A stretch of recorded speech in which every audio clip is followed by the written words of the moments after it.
जय बोलो देवादिदेव 1008 श्री भगवान महावीर स्वामी की, अहिंसा परमो धर्म की, परम पूज आचार्य गुरुवर श्री विद्यासागर जी महाराज की, पूज्य मुनि श्री 108 प्रमाण सागर जी महाराज की, मुनि श्री 108 निर्वेद सागर जी महाराज की।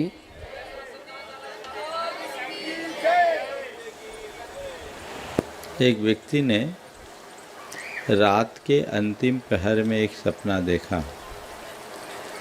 सपने में उसे परमात्मा के दर्शन हुए और परमात्मा ने उससे कहा, यहाँ क्या पड़ा है, उठ, पूरब दिशा की ओर बढ़। 3 मील आगे जाने पर नदी के किनारे एक संत की कुटिया है। वहाँ संत विराजमान हैं, तो उनके पास जा और बेशकीमती पारस मणि प्राप्त कर ले। सपना देखते ही उसकी नींद खुल गई, फूला न समाया।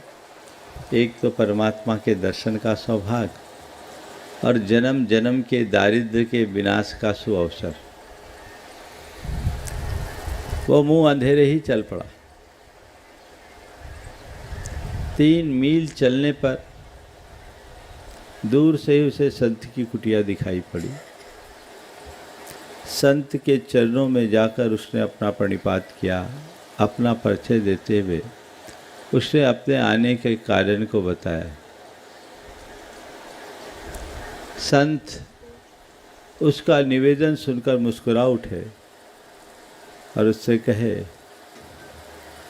कि पारसमणि तुझे चाहिए, पारसमणि तो मेरे पास है, तू चाहे तो ले सकता है, पर वो यहाँ नहीं है। यहाँ से आगे आधा मील दूर पर वो जो बरगद का पेड़ दिखाई पड़ रहा है, उसके नीचे पड़ा है। तुम जाओ और उसे ले लो। वो बिना कुछ सोचे सीधे बरगद के पेड़ की ओर चला। दूर से ही उसे चमकती हुई वह पारसमणि दिखाई पड़ी। उमंगों से भरकर उसने उसे उठाया कि तभी उसके मन में एक नया विचार कौंधा कि निश्चित ये संत असाधारण है।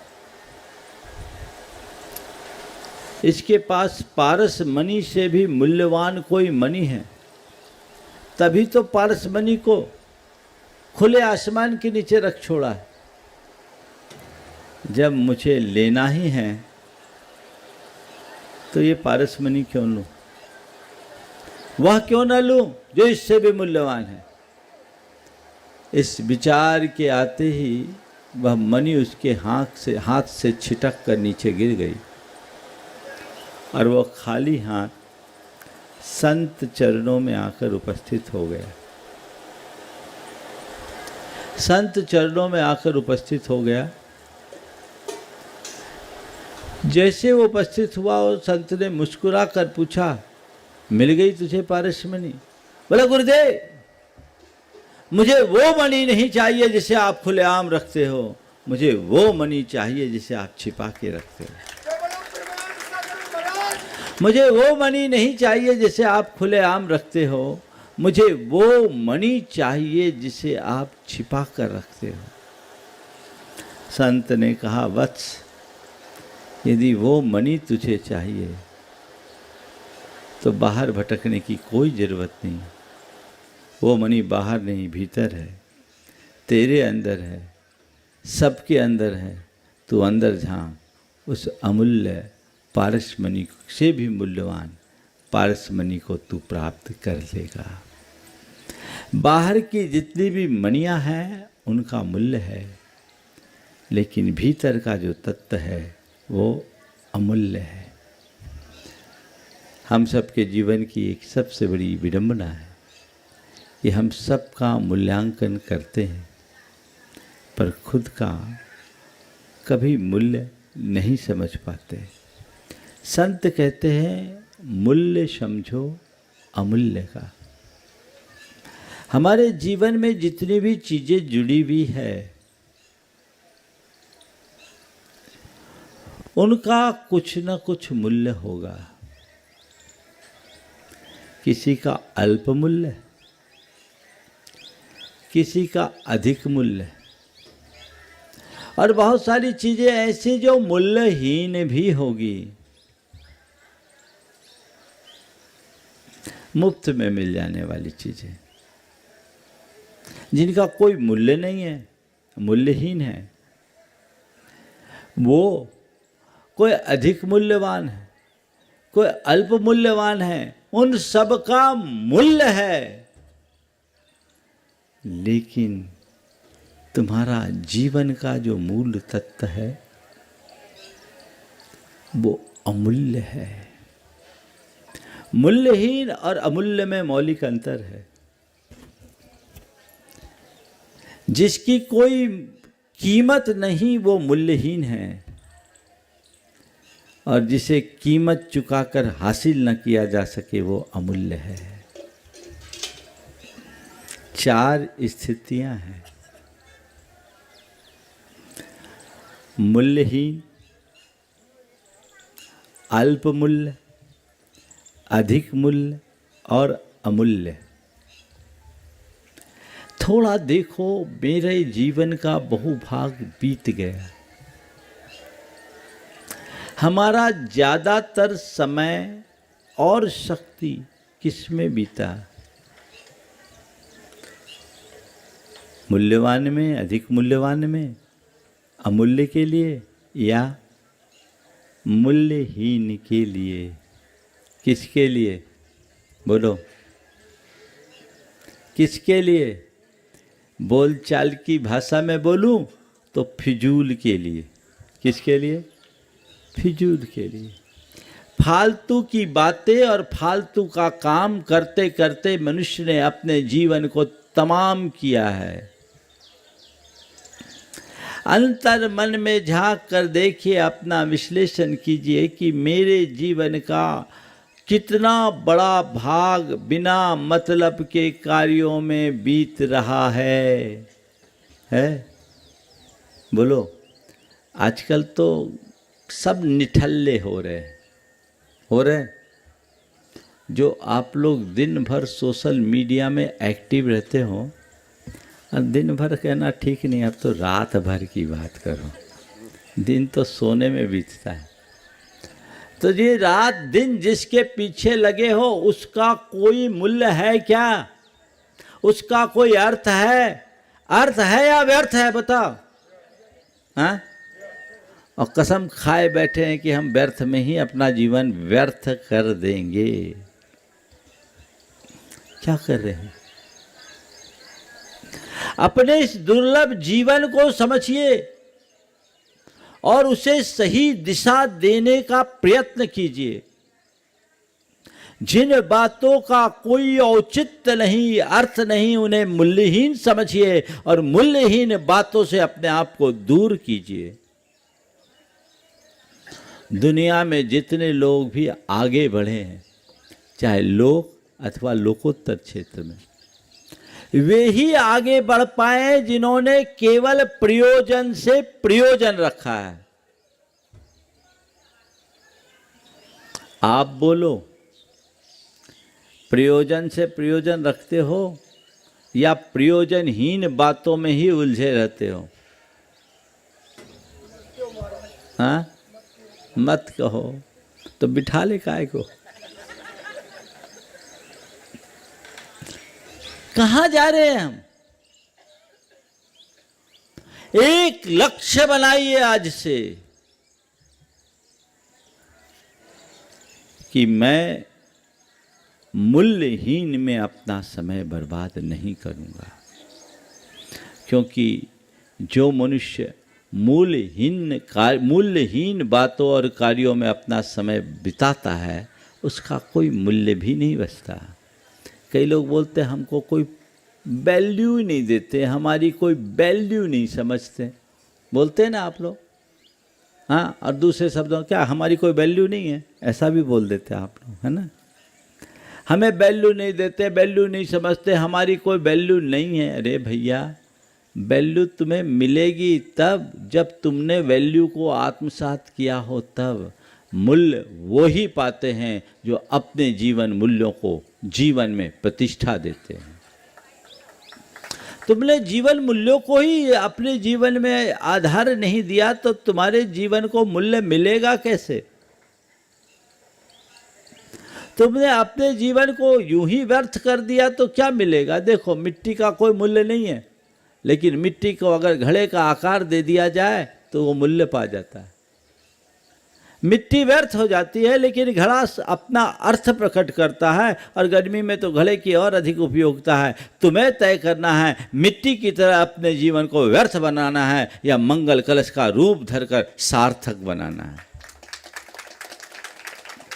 मिट्टी से मंगल कलश की यात्रा अगर करनी है तो अपनी दिशा बदलनी होगी, और पहला सूत्र, मूल्यहीन काम, मूल्यहीन बातों से अपने आप को दूर रखना है। मैं बच्चों से लेकर बड़े तक सबकी बातें कर रहा हूं। फिजूल की बातों में अपना जी उलझाना कतई समझदारी नहीं है। आप देखिए, मूल्यहीन बातें, मूल्यहीन काम, मूल्यहीन विचार और मूल्यहीन खर्च आप दिन भर में कितना करते हैं? आपकी ऐसी बातें जिनका कोई अर्थ नहीं, औचित्य नहीं, चलता रहता है। बिना काम की बातें, निस्सार बातें चलती है, उसका कोई मूल्य है? लेकिन उसमें जो आप समय खर्च करते हो उसका कभी मूल्यांकन किया? खोया हुआ समय लाखों चुका करके भी नहीं लौटाया जा सकता, पर आप बातों में मशगूल होते हैं और लग गए सो लग गए। क्या मतलब है? मूल्यहीन काम, ऐसी एक्टिविटीज जिनका कोई अर्थ नहीं, निज पर के हित में जो सहाय नहीं है, वो सब मूल्यहीन है। उन कामों से अपने आप को बचाइए। आजकल लोग कहते हैं हम बहुत बिजी हैं। हाँ, है ना बिजी? लेकिन कैसे बिजी है? रत्ती भर काम नहीं है, क्षण भर की फुर्सत नहीं, है ना? विदाउट वर्क बिजी है। क्यों? बिना मतलब के कामों में ज्यादा उलझे हो। मूल्यहीन काम है। विचार, दिमाग में बहुत सारे विचार आते हैं ना। काम के विचार कम, फिजूल के विचार ज़्यादा आते हैं। कहते हैं एक मनुष्य के दिमाग में 24 घंटे में औसतन 60,000 विचार आते हैं। कितने? हाँ, उसमें काम के कितने होते हैं? महाराज, काम के तो कोई कोई होते, बिना काम के विचार आते रहते हैं। और कई कई बार तो ऐसे ऐसे विचार आप लोग उत्पन्न कर लेते हैं जो पूरे जीवन को बेकार बना देता है ना। एक आदमी था, उसका नाम था चंपालाल पटेल। वो रोज़ अपने घर के ओटे पे बैठ के दतौन किया करता था, और जिस समय वो दतौन करता था उसी समय एक सांड आता था। उस सांड की सींग ऐसी थी, आर्च बनी हुई। सांड की सींग आर्च के शेप में थी। एक दिन उसके मन में विचार आया, इस सांड की सींग में मैं अपनी गर्दन घुसाऊंगा तो घुसेगी कि नहीं? सांड के सींग में मैं अपनी गर्दन घुसाऊंगा तो घुस पाएगी कि नहीं? अब दिमाग में विचार आ गया। दतौन चल रहा है, सांड खड़ा है, इसकी सींग में गर्दन घुसाऊं, घुसेगी कि नहीं, घुसेगी कि नहीं, घुसेगी कि नहीं। रोज का एक क्रम हुआ, दतौन करना, सांड का आना, दिमाग में यही बात, इसमें सींग में गर्दन घुसाऊं तो घुसेगी कि नहीं, घुसेगी कि नहीं, घुसेगी कि नहीं। एक दिन उसने सोचा हद हो गई, प्रैक्टिकल करके क्यों ना देख लिया जाए। और फिर क्या हुआ, उसने सांड के सींग में अपनी गर्दन घुसाई। फिर आप समझ सकते क्या हो गया, उसकी हड्डी पसली सब चूर हो गई, है ना। हंसी आ रही है आपको उसके ऊपर, पर आप खुद के अंदर उतर के देखो, दिन भर में न जाने कितनी बार आप सांड की सींग में अपनी गर्दन फंसाते हो कि नहीं? बोलो। हाँ, सोचा ही नहीं है। सोचने की फुर्सत मिले तब तो सोचोगे। दिन भर में कहीं ना कहीं से सांड के सींग में आप अपनी गर्दन घुसाते हो, परिणाम हालत खस्ता। बिना मतलब के कामों से, बिना मतलब की बातों से, बिना मतलब के विचारों से और बिना मतलब के खर्चों से बचिए, क्योंकि ये आपके जीवन को मूल्यहीन बना देगा। उसे मूल्यहीन बनाएगा जो अमूल्य है। जीवन को ऊंचा उठाइए। तो पहली बात, मूल्यहीनता से बचिए, मूल्यों को आत्मसात कीजिए। अब है अल्प मूल्य और अधिक मूल्य। आपके घरों में बहुत तरह की चीज़ें होती हैं।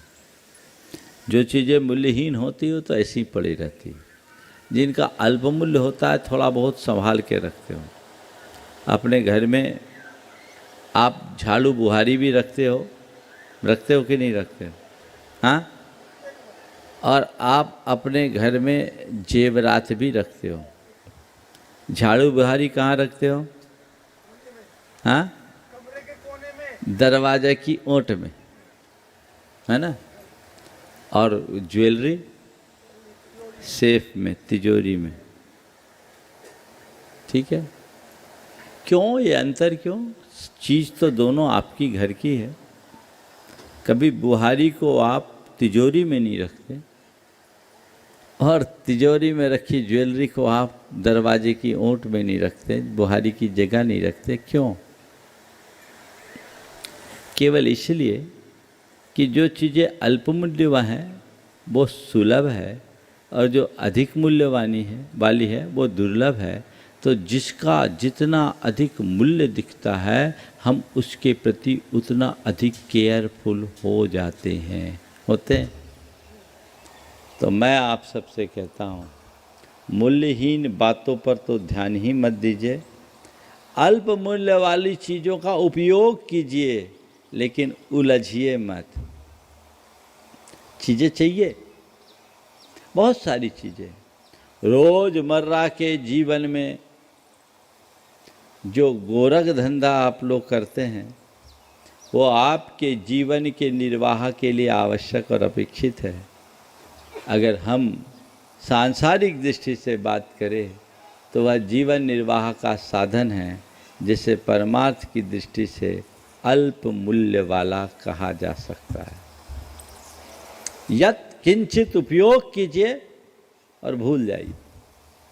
लेकिन अधिक मूल्य की चीज़ें जो जिन्हें आप बेशकीमती मानते हो, अपने घरों में जैसे संभाल कर रखते हो, तो वो है आपका गुण वैभव जो अधिक मूल्यवान है। उसे पूरी ताकत से बचाने की कोशिश कीजिए। धन वैभव परमार्थ की दृष्टि से अल्प मूल्य वाला है और गुण वैभव अधिक मूल्य वाला है। इसलिए धन वैभव पर फोकस करने की जगह गुण वैभव पर ध्यान दीजिए। जीवन का अपने आप उत्कर्ष हो जाएगा। विचार करने की बात केवल इतनी सी है कि हम किस पर ध्यान दे रहे हैं।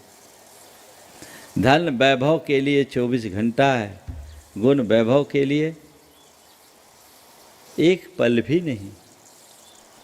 मेरे जीवन के गुण संरक्षित हों, संवर्धित हो, मैं अपने गुणों को पुष्ट कर सकूं,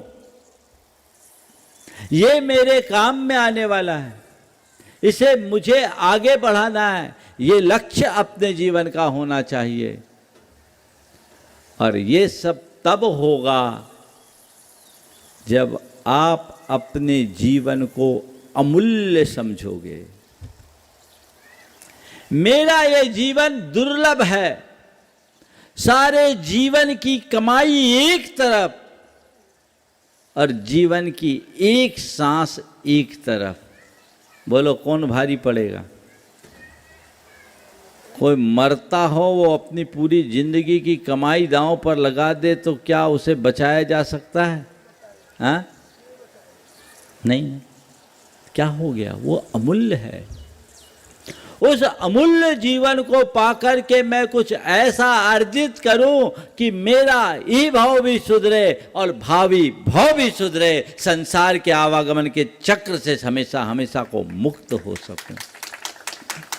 कहते सिकंदर ने 27 वर्ष की उम्र में विश्व विजेता बनने का श्रेय प्राप्त किया। जब विश्व विजय अभियान के क्रम में वो वापस यूनान की ओर लौट रहा था, उसकी तबीयत एकदम से गंभीर हो गई। जब उसकी हालत गंभीर हुई तो उसने अपने परिचारकों से कहा, मेरी एक दिली तमन्ना है कि किसी तरह मेरी माँ तक मुझे पहुँचा दो। मैं अपनी माँ से बेपनाह मोहब्बत करता हूँ। मैं अपनी माँ से एक बार मिलना चाहता हूँ। परिचारकों ने कहा, सम्राट, आपके शरीर की स्थिति इतनी कमज़ोर है कि आपकी माँ तक आपको पहुँचा पाना संभव नहीं। तो उसने कहा, मेरी माँ तक मुझे नहीं पहुँचा सकते तो कोई बात नहीं, मेरी माँ के यहाँ आने तक मुझे बचा लो, मैं तुम्हें अपना आधा साम्राज्य दे दूंगा। मेरी माँ तक मुझे नहीं ले जा सकते, कोई बात नहीं, माँ के यहाँ आने तक मुझे बचा लो, मैं तुम्हें अपना आधा साम्राज्य दे दूंगा। परिचारकों ने कहा, सम्राट, आधा क्या, पूरा साम्राज्य भी क्यों न दे दो, तो भी आपके माँ के यहाँ आने तक आपको बचाने की गारंटी नहीं ले सकते। आधा क्या, पूरा साम्राज्य भी आप क्यों न दे दो, तो भी आपकी माँ के यहाँ आने तक आपको बचाने की गारंटी नहीं ले सकते।